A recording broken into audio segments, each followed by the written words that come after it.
Hold on, stop. Welcome back to the Shit Show 2.0. Yeah, I'm actually amazed that we're all friends. Mike, I will reach across this table and the whole entire world will hear me bitch slap Do you. you have any duct Not punch you, slap. Oh, this is gonna go downhill real quick.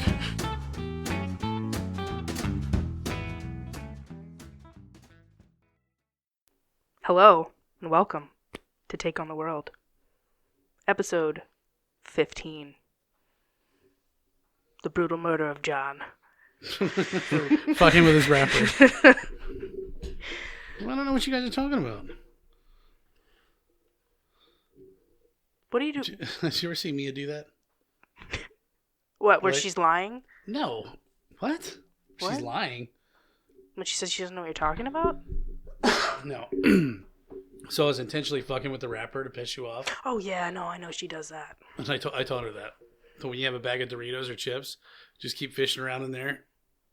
And she did it to her mom the one day. She'd stop. Her mom's like playing like some game on her phone. She's looking at me like smiling, like go again. And after about, I don't know, like 2 minutes, finally Melissa's like, "What'd you just say? Those are goddamn chips. Stop fucking around." She started laughing. Oh my god, it was hilarious. I just realized I dropped the ball. I didn't even give us a chance to introduce ourselves. I was just so overcome with murderous thoughts. Doesn't matter. They already know who we are, Katie. We're infamous by this time. Yeah, we're infamous, all right. Mike, you should get a big skull or a big cobweb tattoo on your head. No thanks. I almost got a head tattoo once. Yeah? I decided against it. Which one? Like a whole big piece? Yeah. I figured if I didn't want to show it, I could just grow my hair. I didn't do it, though. What were you going to get? I'm not going to say. What were you going to Oh, get? come on. I'm not saying. You didn't get it. So it doesn't count. Yeah, you didn't do it, so... The Steelers tattoo I have on my leg, I was going to put it on the right side of my head. Oh, thank God you didn't. You are so... Oh. I'm glad I didn't because I don't watch football anymore. Doesn't matter that you don't watch football anymore. Just, I mean, Jesus.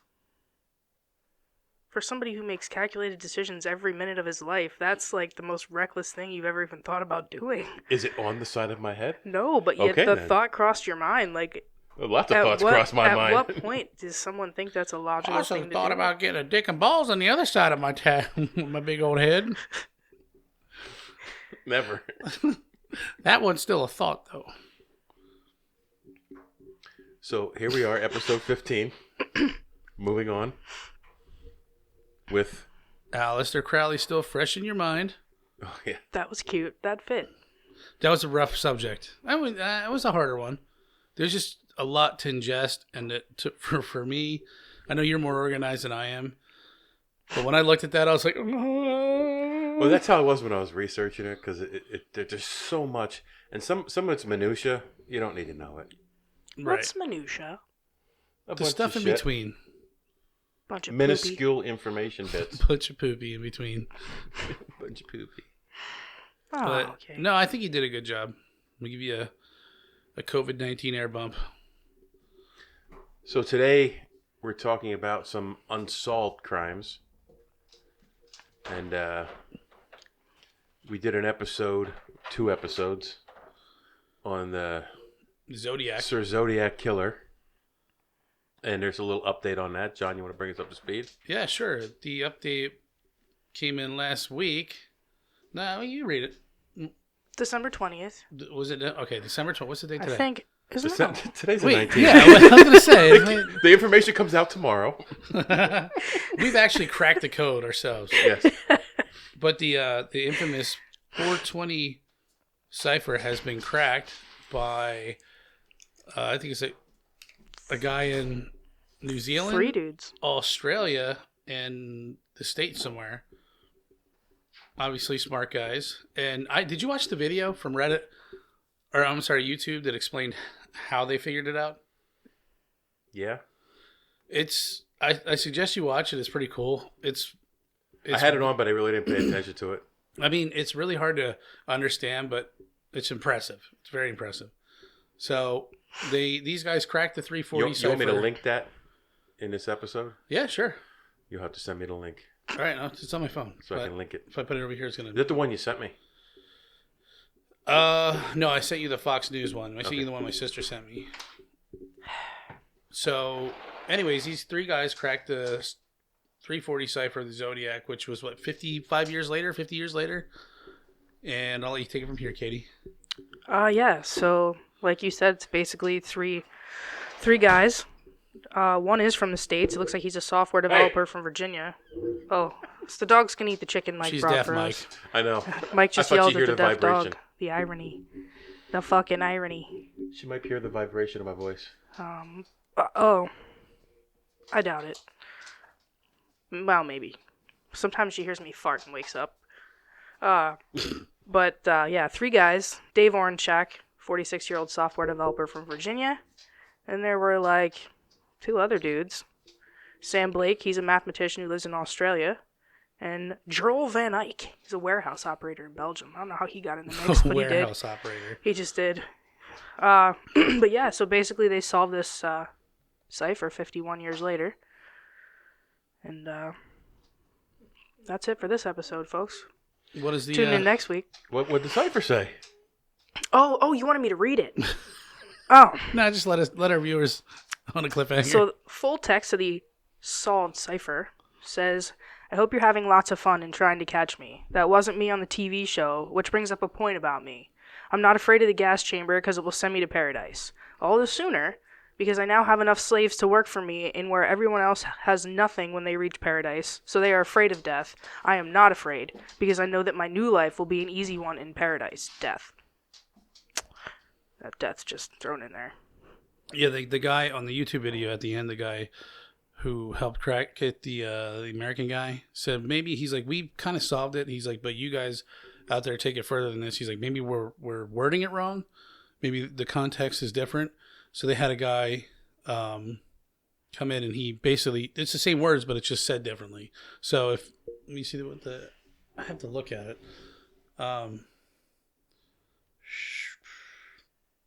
Where'd it go, Katie? Where's the cipher?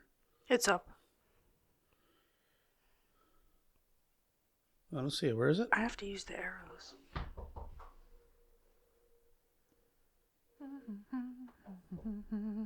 Oh, okay. So he kind of went on like a linear thing, and I think the only thing that changed was the last line. It was they are afraid of death. I am not afraid because I know that my new life will be an easy one. In paradise, death. So they cut instead of an easy one in paradise, death. He's trying to play the words as paradise is death. My new life will be an easy one. In paradise is death. So if you know, going back to the Zodiac, he was notorious for misspelling words, leaving words out, and then you cut this with being ciphered. He was probably in his basement getting fucking trashed, right? That's what I think. Yeah, maybe, probably. I mean, his handwriting was sloppy as shit. I don't know. That's just my thoughts. No, I mean, My thoughts. oddly enough, the FBI confirmed that the cipher was cracked correctly. I don't know how can you confirm that the cipher they was couldn't crack it for 51 couldn't crack it for years. 51 years, but you confirmed that they did it the right way this time. Yeah, that's what I thought it said. Oh, yeah. Yeah, what she said. Well, what they first noticed that it made mention of paradise and slaves. And they're like, oh, maybe we're onto something here. So they continue with what they were doing. Then they came up with, that wasn't me on the TV show. Now, if you remember the Zodiac had called into the quote unquote Zodiac called into a TV show, and he's like, I need help. He's like, I'm gonna kill again. I need help. Please help me. And so for him to say that wasn't me on the TV show, it's all kind of making sense. It's falling into place. Like, okay, so I think we're onto something here. Right. And then he I think on the TV show, they had mentioned the host had mentioned something about a gas chamber, and then his reply is, I'm not afraid of the gas chamber, but you are. He's like, my death is going to be paradise because I have all my fucking slave. I mean, I don't I understand. got my 72 virgins. So I'm Right, good. like who is this guy? Like you'd think like it's some like picnic. He'd be like, in paradise, I'm gonna have my slaves mow my grass for me and Like it would You know, slip somewhere in everyday life. You would giving just me come the out. the Hollister the holy Hollister Crowley. No, but interestingly enough, they used an app to crack the cipher.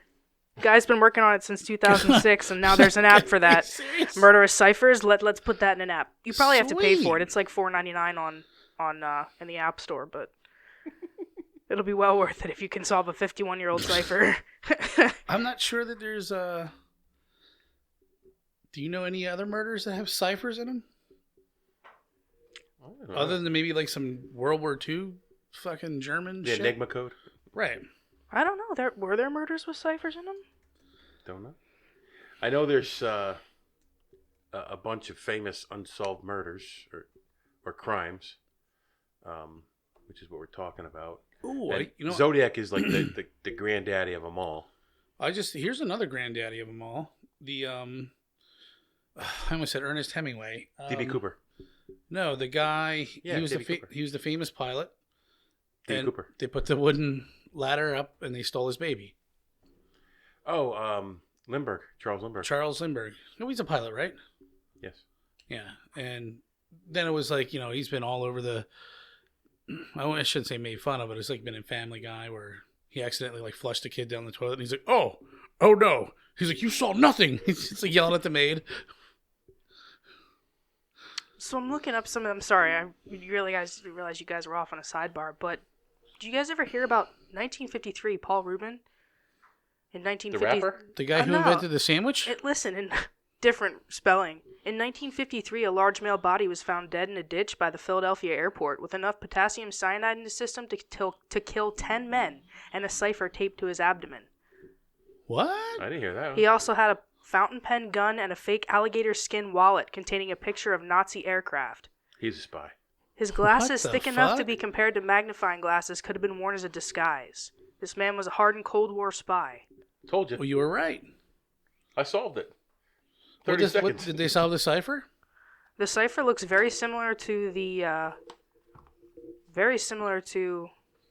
Zodiac cipher, actually, and Oh, yeah, it does. actually, that is the Zodiac killer cipher. Oh, 10-4. Are you serious? That picture came up when it says Zodiac was late 1960s and early 1970s. So, wow, Fuck it, Mike. Edit that part out. We're going on our own here.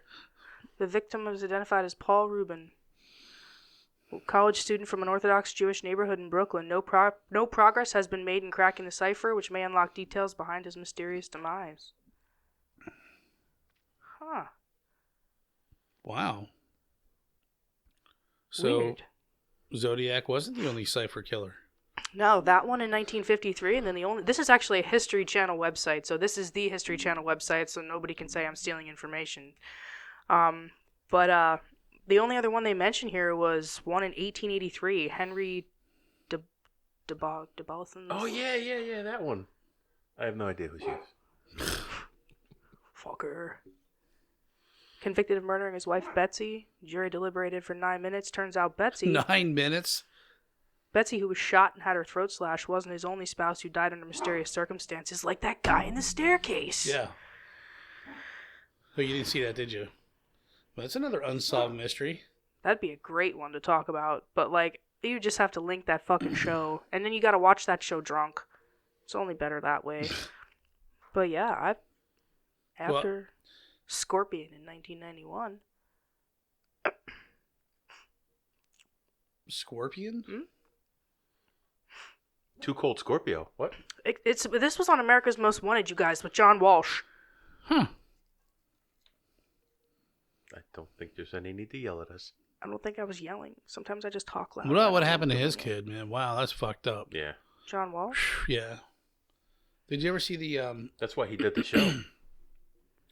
Did you? Well, I mean, Oh, the last sighting, he was at the mall with his mom with a friend, and she's like, "Here." I guess the kid asked his mom to go for money to play for a video game or something. So she gives him a couple quarters, and that's the last time she ever saw him. Just like that, Within minutes, he disappeared. How many times when we were kids did our parents just give us quarters, go to the arcade? Yeah. Just go to the arcade. Shut your mouth, go to the Just arcade. go outside, get away from me for the rest of the day. There's ice cream right next door. Here's $1. Get some ice cream. Yeah. And he was kidnapped. He presumed he lost his mom, went out front, and just at that prime opportunity, some dude came driving by in a car and picked him up and took off. But there was also, I think it was an America's Most Wanted series where they presumed it was, I can't remember the guy's name. He looked like some dirty, fucking nasty hick with like 3 teeth. He had prior convictions, all kinds of bullshit. And they did a luminol test in the back seat of his car. It's the creepiest thing ever. Like the photo from the luminol test is the outline. It looked like the Shroud of Turin, but it looked like a little kid's face. And he had admitted that he at one point had chopped the kid's head off and just threw it in the back seat of the car, and it just it fell onto the seat and just bled out, and it the impression was, yeah. And then he got out and that's horrible, dude. And then he just threw the body in some stream, in some waterway, and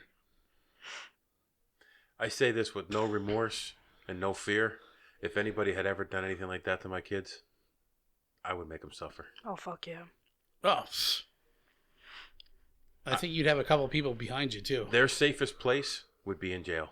Yeah.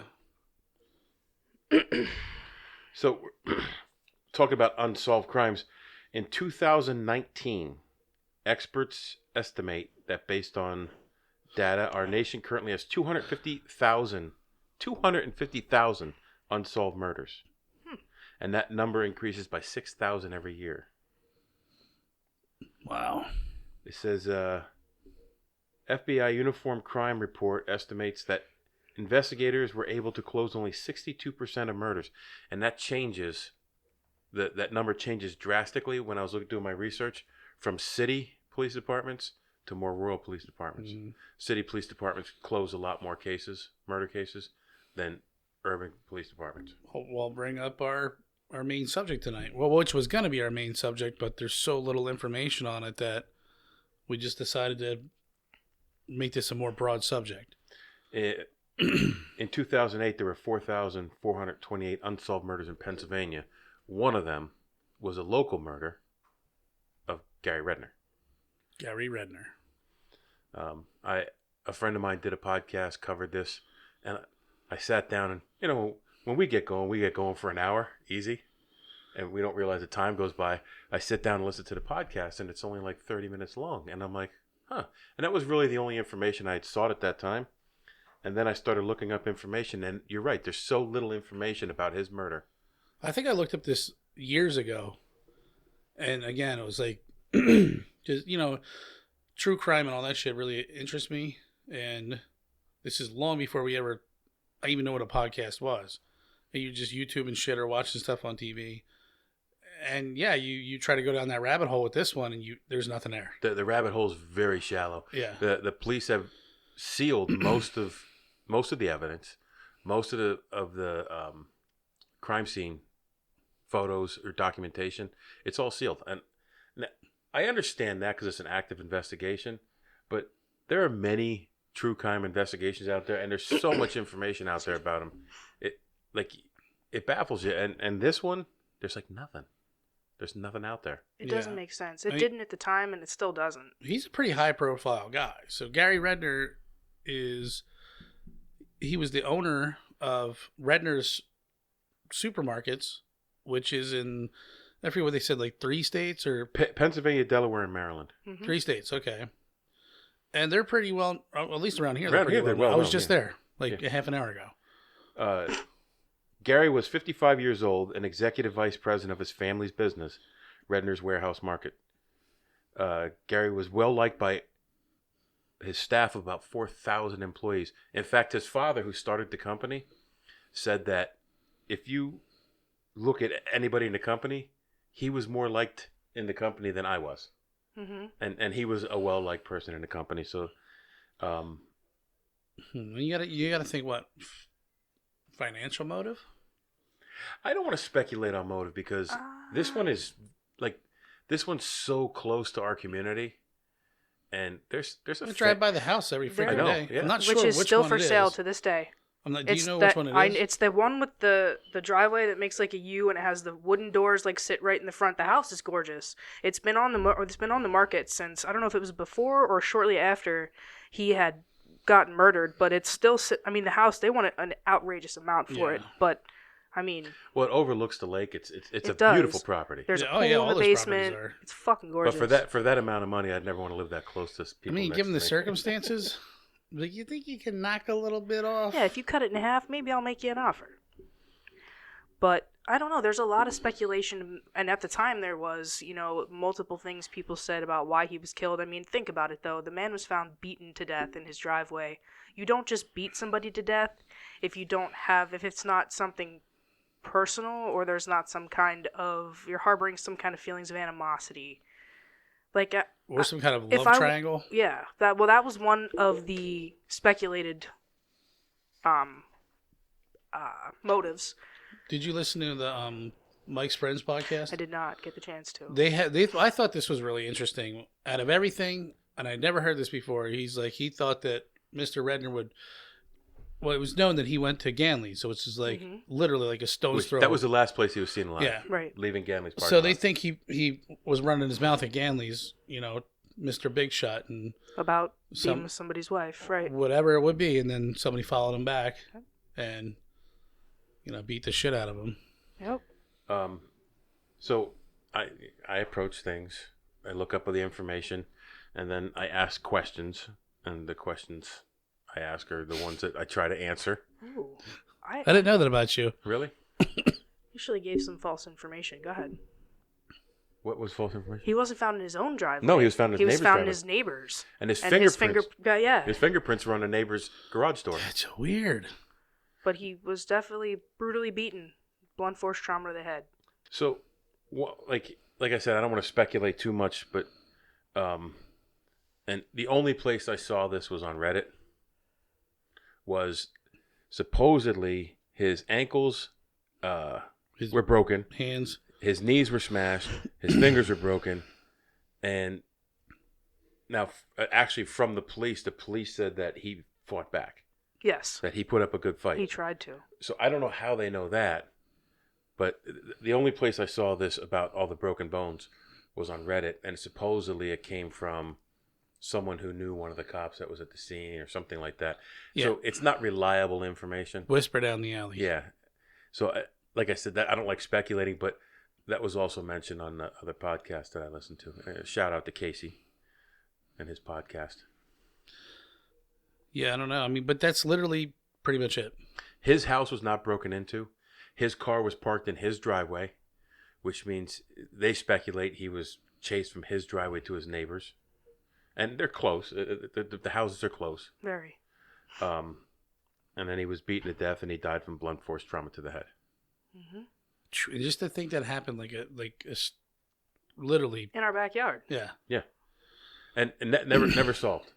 No, it says here they've been from Pennsylvania to Jersey to North Carolina and Maryland, and every place they've gone they've hit a dead end. They're still not able to find anything that they really can't. I'm sure they know something. Well, all records are, like Mike said, everything is still sealed. Yeah, because a lot of those times they'll keep that shit sealed till they have an airtight case, so they can nail you exactly with what they want to charge you with. Yep. Because they might go after first degree murder and not be able to prove it, and then you get a lower charge. So this was March 9th, 2008. 2008. 2008. 13 years ago. To have such a high-profile person be murdered right next door to their own house and it not be solved since 2008, I think that's crazy. It's crazy to think that. Yeah, well, being if he was at Ganley's moments before he was murdered, I mean, you could, if his murderer was at Ganley's, I'm pretty sure you can get eyewitness testimony. Did you see anybody with him, or? I don't think it was.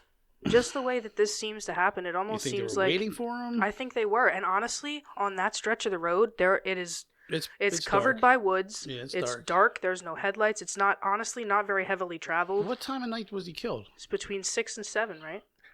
Actually, the time they give like 11 hours from the last time he was seen to the time he was found.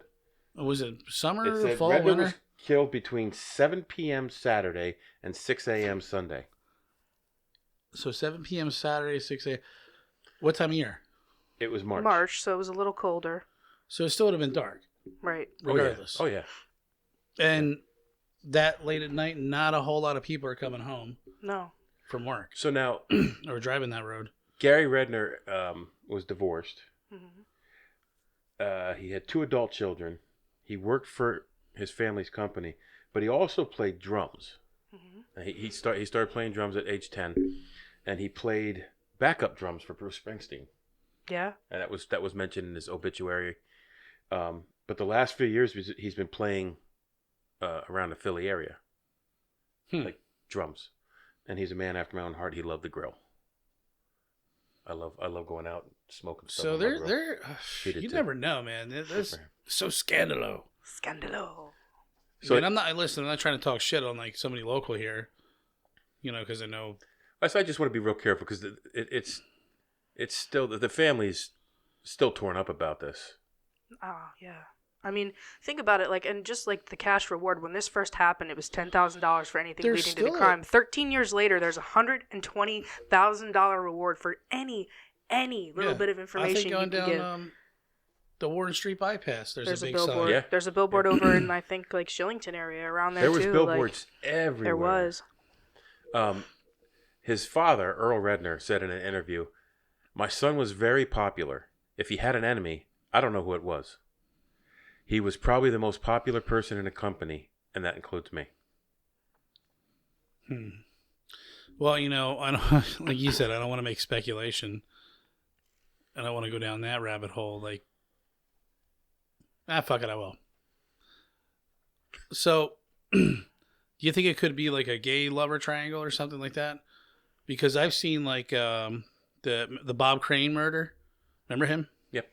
And Hobie's he was Heroes. bludgeoned to death in his Yes. apartment room over some scandal. Actually, they said it was they were trying to prove that it was Wes Craven. I did hear that. Yeah, and it's pretty fucking compelling when you actually look at it, because there was like a lot of shit, like blood matter evidence in Wes Craven's car that somehow got looked over or washed away or wasn't brought up, and he kind of just skirted around it. But I always think that like a hardcore like bludgeoning to death is like a crime of passion. Absolutely. You're just so enraged, you're just brutally like look at the OJ Simpson, what was his wife's name? Nicole Simpson and Ronald Goldman, brutally stabbed to death. And I don't care who you say, that was fucking OJ. He had something to do with that. Well, he was acquitted, so. The glove don't fit, you must quit. But I guess what I'm trying to say is, yeah, like you said, Katie, a bludgeoning like that, that's crime of passion. Absolutely. So, I'm not going to beat you to death and like freaking pulverize your face in because you took $20 from me. I might. Well, I mean, $20, man. There was speculation. $20. That's it. $20 is $20. The authorities said they were not aware of any dispute or trouble that took place at Ganley's restaurant before Redner left. So, like, Right. if he was there bragging something up, there was nobody there that was bitching about it. I mean, because apparently there were other people there, and if somebody took offense to it, somebody would have said, "Hey, he was talking about this, and Johnny over there, he got a little upset with him." There was nothing like that. Yeah. And really, that's all the information. Like, that's it. Over the years, investigators have been very tight-lipped. Search warrants and autopsy reports remain sealed. The investigation has taken place in several states, as you mentioned. Right. So that almost makes me wonder then, not to slander anybody's name here, but does somebody know something that maybe that people do know the details of how or why this might happen, and they're keeping it under wraps because to protect the family's namesake? I mean, it's just a little sketchy. They wouldn't even release who found him. Like there was like that was it. You just know that you just had to let the details out that hey, guy was found dead in his neighbor's driveway. Like if you know anything, call us. I understand the tight lip thing, but at some point, if you release a nugget of information, maybe that twirls someone's memory and something comes up, or yeah, you just don't know. You don't know what they have, so you can't say. It's been 13 years. Like whoever did this isn't living with a shred of guilt. I mean, but look how long it took them to catch the Golden State Killer. Yeah, I just saw something on that today, and they found his DNA evidence, but withheld it for it was years. Mm-hmm. Yeah, and you know how they connected it to him? Yeah, it was ancestry DNA. Yeah, his daughter. But they held that for years before they came out. But they were just building a case against him, so that when it came time, any angle he tried to spin it and this and that, we got you. So even if you don't give your DNA up, because he didn't give his DNA up. Yeah, I think it was his daughter's. One of his family members did, and they connected him back through that. And they basically had everybody in that family who they had DNA on. They discounted all the females, and then they discounted anybody that didn't fit this, and it was down to like 3 or 6 people or whatever. And that's how he got caught. Yeah. And like I would never give my DNA to one of those things, but I know someone in my family who has. Yeah, I mean, my brother has. It's interesting to find out, and I think that's the allure, but do you think that maybe, and I've never read the disclosure, honestly, I'm sure it has to be in there somewhere, but like once they have your DNA, it can be matched to databases like this where there's unsolved crimes and shit like that. Am I Nordic? My fingerprint at work. Am I Nordic or am I Irish? You're under arrest. You're under arrest. Yeah. You're a serial killer. So I want to put this out there before we get too far off Gary Redner. Because this is still a local unsolved crime. If you know anything that can help police catch Gary Redner's killer, you can call Crime Alert with your anonymous tip at 877-373-9913. There's a cash reward of up to $120,000 being offered for information that leads to the arrest of whoever did this heinous crime. And then you could split that reward with the 3 of us. Yeah, could you imagine that if they caught him because of this? Hey, listen. Do your Local part, people. jackass podcasters. I hope they catch whoever did it, and I don't even care what it was, what the reason was. Mm-hmm. Just rot in jail. Yeah. I didn't know him, but like, regardless of motive, you don't get to play God and take somebody's life, so gotta pay for your crime. the big difference of punching someone in the nose and taking. I'm just yeah, I'm but you go to differentiating jail that for myself. you go to jail for either one, and you probably go to jail longer for punching somebody in the nose than you do for like murdering them. You get away with it, scot free for all these years. Yep. You get to live your life while this guy's dead and His family suffers. Yeah. Yep, exactly. That ain't right. So Negative, Ghost Rider. oh, maybe the guy who did it will someday won't be able to live with himself and turn himself in, Or girl. Or maybe he killed himself. or maybe kill himself. Ugh. How do you continuously beat yourself in the head? I mean, it's multiple blunt force traumas. Not Gary. Maybe the person who killed him killed himself. I was just gonna ask you how that's possible. But I don't know, man. Sketchy shit. It is. So what else we got? There's a bunch. I was looking at a few today, and I think this one goes back to Beaver City. It's somewhere out near Pittsburgh, on like the Maryland border, and it was in the 20s. And they believe that there was a serial killer, serial killer, and they found, I think it was like up to 20 bodies like dumped in this freaking waterway. Some like were headless, torso-less. But then In Pennsylvania? Yeah, and then they surmised that. Well, they think it was partly the mob. It was like a dumping ground for the mob. Just whoever. But yeah, they picked. I think it was like 30 or 40 some bodies out of this waterway. Ugh. Oh. It's on the name of the place is on the tip of my tongue. We'll wait. We'll edit this part out. No. He said no. Fuck you. Well, you don't want silence, Michael. I get yelled at for editing. You said no silence. I can truncate the silence. What the hell's truncate? Take it out. Did you find it? Yeah, that's called editing. No. Biggie Smalls. I don't... What do you Google bodies found in waterway? In the 20s, Pennsylvania. 20s, PA. Actually, if you maybe just search 1920s Pennsylvania serial killer. How did I not hear about this? Yeah, things just fade away. I didn't hear about that either. That's kind of... It was just a weird, like, one-off search that I did. Like, I just Googled... Show me pictures of dead bodies. No. The Swamp Murders? Hell's Wasteland? No. That might... That Pennsylvania sounds Torso Motors? No, maybe not. Why am I not? This is weird. I know it was like in some like... It was like by some big train station that they call it. It was like the Thoroughgood or something, or... Hell's Wasteland, the Pennsylvania Torso Murders. Hold on, I don't think this is it though, but that's... weird.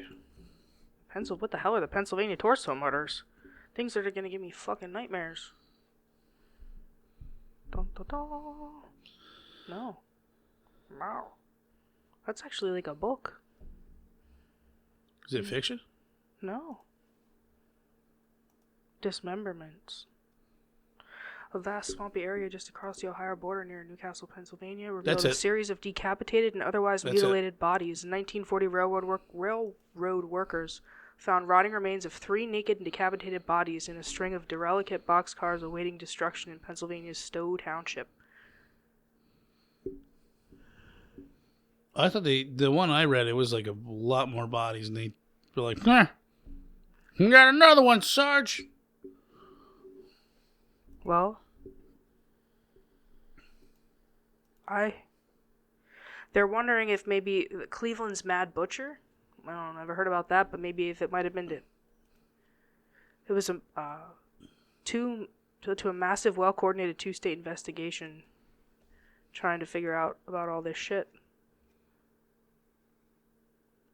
It wasn't just that what happened in Pennsylvania. They're trying to see if it was all part of this one thing, but they think that it could be the last piece to the puzzle that would have spanned 3 decades covering 2 states. So that would be more interesting, something to look into a little more. They ever solve the interstate killer case? The Happy Face murders? No. It was they speculated it was a trucker because all the murders took place on an interstate. It was I don't know if it was prostitutes or women, but it was like 30 or 40 some women. I know that with the Happy Face murders were all interstate trucker guy. But he left a Happy Face calling sign every time he won the bodies when he left. Yeah, or drew a happy face somewhere. I've never heard of that. Mm-hmm. No, I mean, I've heard the Happy Face murders, but I thought that was a movie. No. Interesting. I don't think he killed up to 30. I think it was like... I think he was in the double digits. Interstate Strangler? Interstate 70 killer? I remember when I was moving back from Arkansas back to Pennsylvania when I was like 13, 12. I don't know how fucking old I was. And we came back and it was me, both my sisters, and my mom. And we would stop at truck stops overnight. And so I guess they were too cheap to buy a hotel. So we had an old Dodge Colt, 1987 Dodge Colt. And we all slept in this fucker at a truck stop overnight. And my fucking mom used to tell us stories of this crazed truck stop killer that go around and kidnap kids and like, you know, mutilate them and like kill them and they throw them in the. I was fucking terrified. I don't think I slept like the 4 times we ever stopped at that truck stops on the way home. It was just it was like you would hear on the radio that stupid Runaway Train song come on. It was like around that time in the 90s sometime. You know what I'm talking about? No. That sappy bullshit song, those kids running away on the train. Like, I'm not going to sing the song. Good, sing it. Runaway train, never coming back. Oh, yeah, okay. Soul Asylum. I hate that fucking song. I'm like, I'm going to get murdered at a truck stop. Mom, can I have a Snickers bar? Shut up. Wow. Here it is. Serial killer, Mm-hmm. the interstate strangler who terrorized the nation's highways, murdering up to 52 women, confesses in podcast to another killing 15 years ago that led cops to a human body. Adam Leroy Lane. Oh, for real? He led him to a body? Supposedly. Could you imagine? He's like, oh, shit, I was just joking, man. I didn't know she was really going to be there. Oh, he looks like a real winner. Serving life in prison. What state? It doesn't say, because it says he went on a murderous rampage, taking the lives of victims in Harrisburg, York, New Jersey, and Massachusetts. This one is this guy, and he's in Ohio. There was the, now this isn't Unsolved, but there was the first serial killer in Allentown. He was 17, and I think he killed 3 women. It was not too long ago either. But that doesn't make the grade because it was solved. Just thought it was food for thought. Food for thought. This is leading to some like really interesting things. I never knew. There's been a shit ton. So close to home. And there's a lot that like stretch from like Ohio, Pennsylvania, and Maryland. There must be like that easily traveled corridor right there. And West Virginia. West Virginia. Where the women are women and the sheep are scared. That's fucked up. I was looking at this thing, though. It says about murders only in your state. Did you guys ever hear about 2009 11-year-old Jordan Brown arrested for the murder of his father's fiancée, Kenzie Hauk, and her unborn child? No. Shot her before he left for the school bus. Tried as an adult. Was held in juvenile detention. Where was this? Well, it says only in your state, but I've never fucking heard about it in our state. Jordan Brown. Let me Google that. This is weird. I don't know. Interesting. Scandalo. Well, it's probably like that one that lady up north who fucking hung her kids. Yeah. Yeah. Sure, that's not... I mean, that's a well-known here, but that was kind of just like a puff of dust and it was gone. Nobody talks about that anymore. Hold on. It was in PA. But this was actually just this year. He was acquitted, or he was exonerated, and he's now suing the state over a stolen childhood. This was... Where the hell was it? It happened here. It doesn't say where. Weird. I don't know. Doesn't say. What the hell? Definitely in Pennsylvania, but it doesn't say where. Well, that's fucking weird. Yeah. Well, a side note. Remember, did I tell you when I thought I threw my Taco Bell out? Yeah. I did, and I found it in a cabinet. Did I tell you You did that? find it? I must have hid it for myself so I didn't throw it because I had all these bags on the table. And I was like, you fucking moron. You threw your Taco Bell out. It was only 2 bean burritos. I don't know why I love those things. I'm going to hide my Taco Bell so I don't throw it away. Exactly. And then 2 days later, I open up the cabinet. I'm like, is it still good? Yes, it is. You found it in the cabinet. It's just going to be a little soggy. No, it got rock hard. New Beaver, Pennsylvania.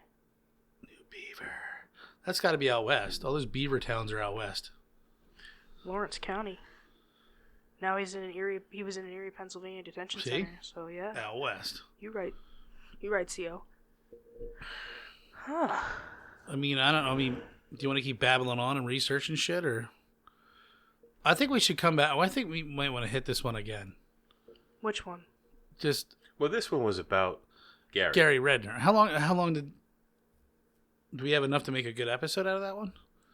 Well, with everything else we talked about, we're at like 40 minutes. It feels like we just started this, but yeah. We're at... I mean, I I wish I knew more specifics of. I think everybody wishes they knew more. I mean, if you search it, you do yourself a favor. Google Gary Redner Murder, and you'll find the same information is just typed over and over and over on different websites, and it's like 2 paragraphs long, and that's it. Which is a shame because I think the guy deserves more credit than yeah, that. yeah. And I'm not.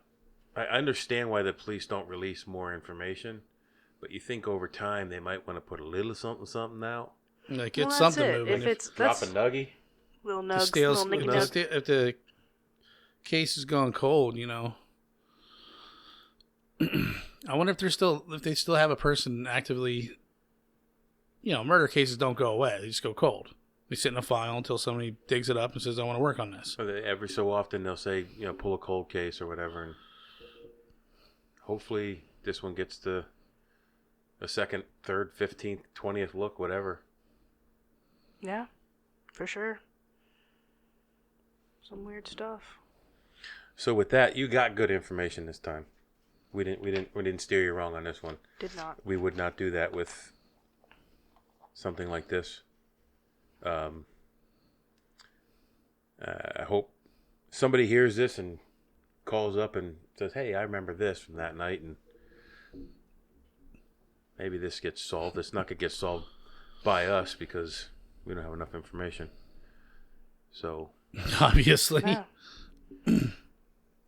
With that, we'll leave on that note. We all got stuff to do. 6:30 on a Saturday. So we're gonna go live our lives. You go live yours. Jeez. take on a world.